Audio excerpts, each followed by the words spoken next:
and for you and me today. Who made God? No one made God. God has always been alive and always will be alive. Nobody else is like that. He was alive before anything else because he made everything in the whole universe. Where is God?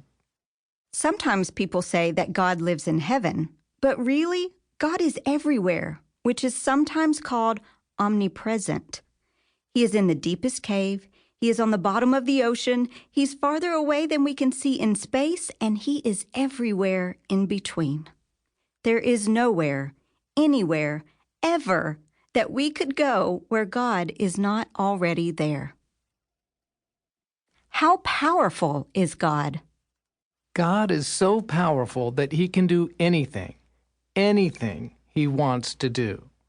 There is nothing you can imagine that is so big or so amazing that God could not do it. Sometimes we use the word omnipotent, which means all-powerful, to say this. But that doesn't mean God will do absolutely anything. There are some things God won't do. That's not because he isn't powerful enough. It's because they're bad things. For example, God will never lie. He has the power to lie, but he is perfectly good, so he never wants to lie. God's goodness keeps him from using his power to do bad things. But his power is so huge that when he wants to do something, he is always able to do it.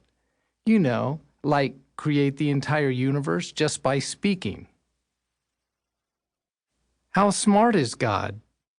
God is omniscient, which is another big word meaning that he knows everything there is to know. He knows the name of every animal.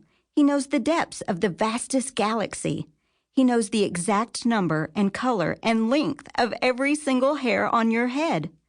He knows it all because he made it all.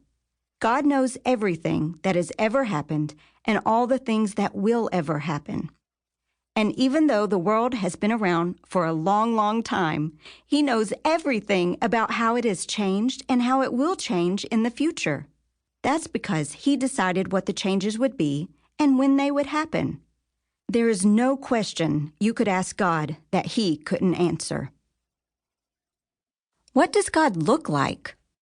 The Bible says that people were made in the image of God. That makes it sound like God might have eyes and ears and hands, just like people do. And sometimes the Bible does talk about how God sees or hears things. Because we need eyes and ears to see and hear, we think of God having eyes and ears too. But that's not really what being made in God's image means. It means we can think about things, make choices, make plans, and judge things like God can. And it means we can even think about our own thoughts and understand right from wrong, which is why we are responsible for the choices we make. God can do all these things without a body. How exactly? Well, we don't really know for sure. God is a spirit, and a spirit is invisible. Still, God knows that it is hard for us to understand, so he has appeared in different forms when he wanted to be seen. For example, God spoke to Moses for the first time in the form of a burning bush. But the most important way God made himself appear is when he took the form of a man. The Bible says that Jesus is the invisible God made visible. What is a miracle? You've probably heard lots of things described as miracles, like an amazing play in a football game or when you finally clean your room. But a miracle isn't just when something unlikely happens. A miracle is when God acts in an unusual way to make something good happen that brings glory to himself. Sometimes we think of miracles as when God interrupts the way the world works. But that sounds like God is only sometimes involved in the world. The Bible says that God makes the world work the way it does and that he is always at work.